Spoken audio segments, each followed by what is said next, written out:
Ever sat down and wondered, what do football legends actually do after retirement?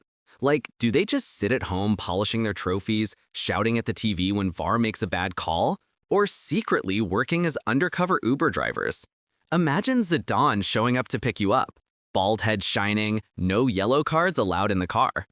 Well, today we're diving into the weird, wild, and sometimes shocking lives of retired football stars.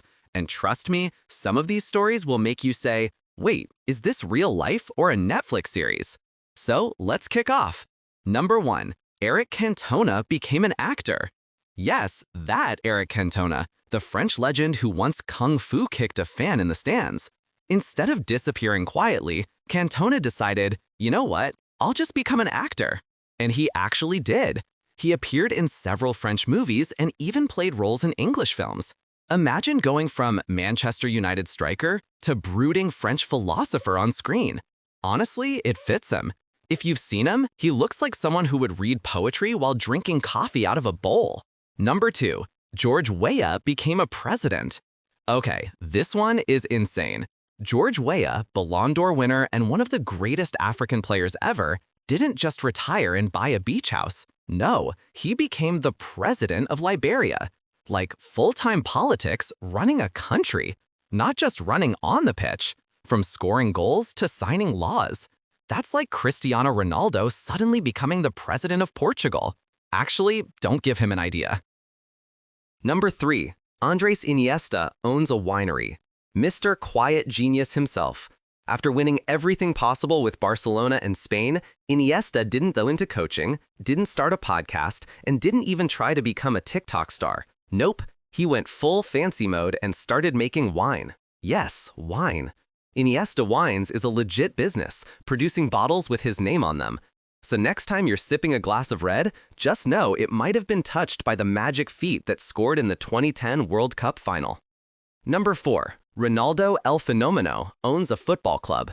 Remember Ronaldo Nazario, the Brazilian legend with 2 World Cups, 2 Ballon d'Ors, and knees made of glass? He now owns Real Valladolid, a club in Spain. Yup, from dribbling past defenders to bossing them around as an owner. The funny part, sometimes he still shows up at training and tries to play. And let's just say the belly's there, but the skills haven't left completely. Number 5, David Beckham owns Inter Miami. Becks, the fashion icon, the hairstyle king, the free kick wizard, instead of chilling on his yacht forever, he went into business, buying a Major League Soccer team in the US, Inter Miami.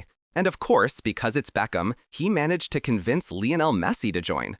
Think about that. He went from passing to Zidane to now signing Messi. That's the definition of leveling up in retirement. Number 6, Arjan Deziu became a detective. Here's one for the crime drama fans. Dutch defender Arjan Deziu, who once played in the Premier League, became a detective, like actual Sherlock Holmes vibes. He works as an investigator in the Netherlands, tracking down criminals instead of strikers. Imagine trying to lie to him. Bro spent his whole career spotting tricks from forwards. You really think you can fool him? Good luck.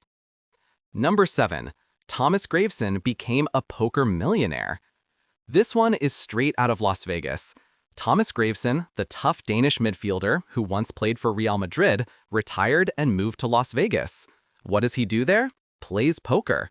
And not just for fun with friends, he's made millions from it. From tackling players on the pitch to tackling opponents across a card table. At this point, he's like the football version of James Bond with chips. Number 8, Julian Dix became a golf coach. Yes, you heard that right. Julian Dix, the hard-hitting West Ham defender, nicknamed the Terminator, now spends his life calmly teaching golf swings. From smashing into players to politely saying, keep your head down, follow through. If that's not a complete personality plot twist, I don't know what is. Number 9, Asamoah Gyan owns a fleet of businesses. Ghana's Asamoah Gyan, famous for both his goals and that missed World Cup penalty, didn't just sit around in retirement. The man turned into a full-blown businessman. He owns companies in transport, real estate, boxing promotion, and even sachet water. Basically, he's got more hustles than your favorite Instagram influencer. Number 10. Carlos Roa quit football for religion. And finally, one of the strangest retirements ever. Carlos Roa, Argentina's goalkeeper at the 1998 World Cup, suddenly quit football at his peak. Why? Because he believed the world was ending soon, and he wanted to dedicate his life to religion. Spoiler, the world didn't end, so he eventually came back. But by then, the magic was kind of gone. So yeah, retirement for footballers isn't just beaches and golf. Some become presidents, some fight crime, some start wine empires, and some, well, believe the world is ending. Which one of these surprised you the most? And here's a fun question. If you were a retired football legend, what crazy thing would you do with your life? Drop your answer in the comments. I'd love to read them. And hey, if you enjoyed this video, don't forget to smash the like button, subscribe for more weird and wonderful football stories, and turn on that notification bell so you never miss a video. See you in the next one!